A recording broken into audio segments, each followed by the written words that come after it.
Emma had always lived in a small town where life was predictable. She had a stable job at a local bookstore, a cozy apartment, and a routine that never changed. Every morning, she sipped her coffee, read a few pages of a novel, and walked to work, where she arranged books, helped customers, and returned home by 6 p.m. Life was easy, safe, comfortable. But deep down, Emma felt an unsettling void. A whisper in her soul urged her to break free, take risks, and explore the unknown. Yet, the fear of uncertainty held her back. Until one fateful day, everything changed. Emma's routine was shattered when her childhood best friend, Lisa, returned from a year-long solo trip around the world. Lisa was glowing with confidence, her eyes sparkling with stories of adventure. Hiking the Andes, learning to surf in Bali, and volunteering in African villages. "You look different," Emma said, unable to hide her envy. Lisa smiled. "Because I stepped out of my comfort zone. You should too, Emma. There's a whole world waiting for you." Emma laughed nervously. "I wouldn't even know where to start." Lisa took her hand and whispered, "You start by saying yes to the unknown." That night, Emma lay awake, Lisa's words echoing in her mind. What if I fail? What if I make a fool of myself? What if I lose everything?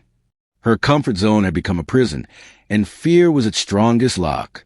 The next morning, she found a flyer on her doorstep, travel writing contest, when a fully sponsored trip to Greece.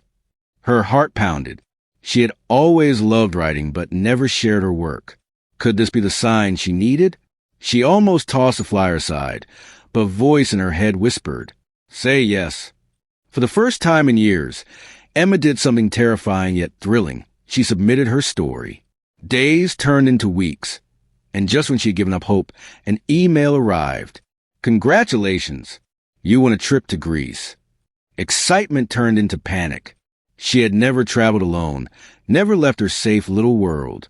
But something inside her had already shifted. There was no turning back. Greece was breathtaking, but Emma felt completely out of place. She got lost in Athens, struggled to order food in Greek, and almost missed a ferry to Santorini. Every moment felt like a challenge. But then, something amazing happened. She learned to trust herself. She asked strangers for directions, tasted exotic foods, and even made friends with fellow travelers. With every obstacle she conquered, her confidence grew. She realized that fear had been an illusion, a chain she had wrapped around herself. Comfort zones are just illusions. Growth happens when you embrace the unknown, she wrote in her journal. By the time Emma returned home, she was